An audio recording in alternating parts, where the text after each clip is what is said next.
Hello అండి, అందరికీ నమస్కారం. నేను Srilakshmi. Welcome back to Sreelu smart and simple. ఈరోజు మన వీడియోలో ఎలాంటి వెజిటేబుల్స్ లేకపోయినా సరే ఇంట్లోనే చాలా టేస్టీగా బెస్ట్ కుర్మా రెసిపీని చూస్తున్నామండి. ఈ కుర్మా రెసిపీ మనకి చపాతీ, పూరి, రోటీ ఇలా దేనిలోకైనా చాలా టేస్టీగా ఉంటుందండి.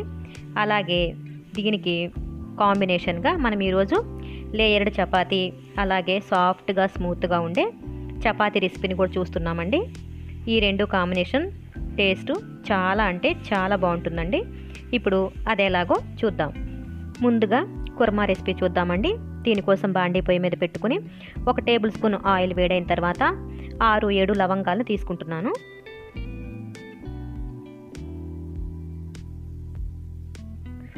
అలాగే 2 దాల్చిన చెక్క ముక్కల్ని 1 ఇంచ్ ముక్కలు 2 తీసుకుంటున్నానండి. 2 యాలకులు, ఇవన్నీ కూడా ఒక అర నిమిషం పాటు వేయించుకోవాలి.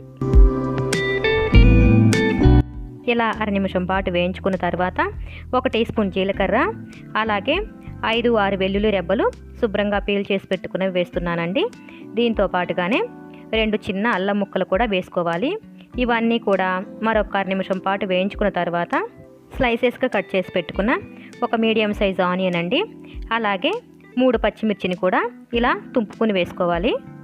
వీటిని మీడియం ఫ్లేమ్లోనే ఉల్లిపాయ మెత్తబడే వరకు వేయించుకోవాలండి. తర్వాత అరకప్పు శుభ్రంగా కడిగి పెట్టుకున్న కరివేపాకుని వేస్తున్నాను. దీన్ని ఒక్కసారి బాగా కలుపుకొని సన్నగా కట్ చేసి పెట్టుకున్న 1 కప్పు కొత్తిమీరను కూడా యాడ్ చేస్తున్నానండి. ఇప్పుడు కూడా 2-3 నిమిషాల పాటు ఇలా కలుపుతూ కరివేపాకు, కొత్తిమీరని వేయించుకోవాలి. తరువాత ఇప్పుడు 2 టేబుల్ స్పూన్ల ఎండు కొబ్బరి ముక్కల్ని యాడ్ చేస్తున్నానండి. దీంతో పాటుగానే 3 టేబుల్ స్పూన్ల పల్లీలను యాడ్ చేస్తున్నానండి. పల్లీలు నేను వేయించుకుని పొట్టు తీసుకున్నాను. ఇవి కూడా వేసి మరొకసారి బాగా కలుపుకుని వేయించుకోవాలి. ఇలా 2-3 నిమిషాలు వేయించుకున్న తర్వాత స్టవ్ ఆఫ్ చేసుకుని పూర్తిగా చల్లారబెట్టుకుని మిక్సీ జార్లోకి తీసుకుంటున్నానండి. ఇదంతా కూడా ఇప్పుడు మనం మెత్తగా మిక్సీ పట్టుకోవాలి. అవసరానికి కొద్దిగా వాటర్ని యాడ్ చేసుకుంటూ వీడియోలో చూపిస్తున్నట్లుగా ఇలా మెత్తగా మిక్సీ పట్టుకోవాలి. ఇప్పుడు ఇంకా బాండీ పొయ్యి మీద పెట్టుకుని 2 టేబుల్ స్పూన్ల ఆయిల్ వేడైన తర్వాత కొద్దిగా కరివేపాకుని యాడ్ చేస్తున్నానండి. అలాగే సన్నగా కట్ చేసి పెట్టుకున్న ఒక మీడియం సైజు ఉల్లిపాయను కూడా యాడ్ చేస్తున్నానండి. దీన్ని ఒక్కసారి బాగా కలుపుకుని వేయించుకోవాలి. ఇప్పుడు 1/2 టీ స్పూన్ పసుపును కూడా యాడ్ చేస్తున్నాను. ఇలా కలుపుతూ ఉల్లిపాయ కాస్త వేగిన తర్వాత వేయించిన 1 టీ స్పూన్ ధనియాల పొడిని వేస్తున్నానండి. దీన్ని ఒక్కసారి బాగా కలుపుకొని మనం మిక్సీ పట్టి పెట్టుకున్న కరివేపాకు, కొత్తిమీర పేస్ట్ని యాడ్ చేసుకుందామండి. ఇదంతా కూడా ఒక్కసారి బాగా కలుపుకుని ఇప్పుడు 1/2 లీటర్ వరకు వాటర్ని యాడ్ చేస్తున్నాను. ఇప్పుడే టేస్టు సరిపడా సాల్ట్ను కూడా యాడ్ చేసుకుని ఒక్కసారి కలిపేసి మూత పెట్టేసి గ్రేవీ అంతా చిక్కబడేలాగా ఉడికించుకోవాలి. 5 నిమిషాల పాటు మీడియం ఫ్లేమ్లో ఉడికించుకున్నామంటే చక్కగా ఉడికి అంచులు వెంబడి ఇలా చూసారా ఆయిల్ రిలీజ్ అవుతుందండి. అప్పుడు ఇంకా మనకి మసాలా గ్రేవీ అనేది పూర్తిగా రెడీ అయిపోయిందండి. ఇప్పుడు ఇంకా సర్వింగ్ బౌల్లోకి తీసుకుని సర్వ్ చేసుకుందాం. ఈ మసాలా గ్రేవీ కర్రీ మీకు నచ్చిందని అనుకుంటున్నానండి. నచ్చితే కనుక మీ లైక్స్ అండ్ కామెంట్స్ రూపంలో నాకు సపోర్ట్ చేస్తారని ఆశిస్తున్నాను. అలాగే సబ్స్క్రైబ్ చేసుకొని వాళ్ళు కింద రెడ్ కలర్లో ఉన్న సబ్స్క్రైబ్ బటన్ని ప్రెస్ చేసి పక్కనే ఉన్న బెల్ ఐకాన్ని యాక్టివేట్ చేసుకోండి. ఇప్పుడు ఇంకా మనం సాఫ్ట్ అండ్ స్మూత్గా ఉండే లేయర్డ్ చపాతీని ఎలా చేసుకోవచ్చో చూద్దామండి. దీనికోసం ఒక మిక్సింగ్ బౌల్లోకి 2 కప్పుల గోధుమ పిండిని తీసుకుంటున్నాను. ఈ పిండిలోకి 1/2 టీ స్పూన్ సాల్ట్ని యాడ్ చేస్తున్నానండి. దీన్ని ఒక్కసారి బాగా కలుపుకోవాలి. ఇలా బాగా కలుపుకున్న తర్వాత అరకప్పు కాచి చల్లార్చిన పాలను యాడ్ చేస్తున్నానండి. దీన్ని ముందుగా బాగా కలుపుకోవాలి. పాలకి బదులుగా 2 టీ స్పూన్ల నూనెతో కూడా ఇలాగే కలుపుకోవచ్చండి. ఇదంతా బాగా కలుపుకున్నాం కదా.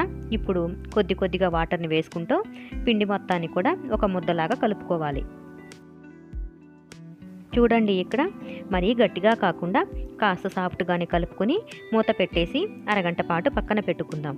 ఇలా అరగంట పాటు పిండిని నానబెట్టుకోవడం వలన చపాతీలు చాలా సాఫ్ట్గా వస్తాయండి. అరగంట తర్వాత మూత తీసి మరొకసారి బాగా కలుపుకుందాం. ఇలా బాగా కలుపుకున్న తర్వాత కొద్దిగా పిండిని తీసుకుని బాల్స్గా చేసుకుని పక్కన పెట్టుకోవాలి. ఇప్పుడు ఇంకా పొడిపిండిని చల్లుకుంటూ చపాతీని బాగా పలుచుగా ఒత్తుకోవాలి. ఇలా చేసుకున్న చపాతీ పైన మనం నెయ్యిని అప్లై చేసుకుందాం. ఇలా కొద్దిగా నెయ్యిని వేసుకుని బ్రష్తో చపాతీ మొత్తానికి కూడా అప్లై చేసుకోవాలి. ఇలా మొత్తం అంతా అప్లై చేసుకున్నాం కదండి. దీన్ని ఇప్పుడు మధ్యలోకి ఫోల్డ్ చేసుకుందాం. ఇలా ఫోల్డ్ చేసుకున్న తర్వాత కూడా మరలా కాస్త నెయ్యిని అప్లై చేసుకోవాలి. ఇలా నెయ్యి కానీ నూనె కానీ అప్లై చేయడం వలన చపాతీ మనకి చక్కగా లేయర్స్గా వస్తుందండి. దీనికి ఇప్పుడు మనం పిండి చల్లుకుంటూ కాస్త మందంగానే చపాతీలాగా ఒత్తుకుందాం. మనకి ఇక్కడ చపాతీ ట్రయాంగిల్ షేప్ అనేది పోకుండా చక్కగా ఒత్తుకోవాలండి. అప్పుడే మనకి లేయర్స్ అనేవి బాగా వస్తాయి. ఇలా రెడీ అయిపోయిన చపాతీని ఒక ప్లేట్లో తీసుకుని పక్కన పెట్టుకుందాం. ఇప్పుడు ఇంకా సెకండ్ మెథడ్ చూద్దామండి. దీనికోసం కూడా చపాతీని ముందుగా పలుచుగా ఒత్తుకొని పెట్టుకోవాలి. దానిపైన నెయ్యిని ఇలాగే అప్లై చేసుకోవాలి. ఇప్పుడు ఇంకా చపాతీని ఒకవైపు నుంచి పట్టుకుని ఇలా రోల్ లాగా చుట్టుకోవాలండి.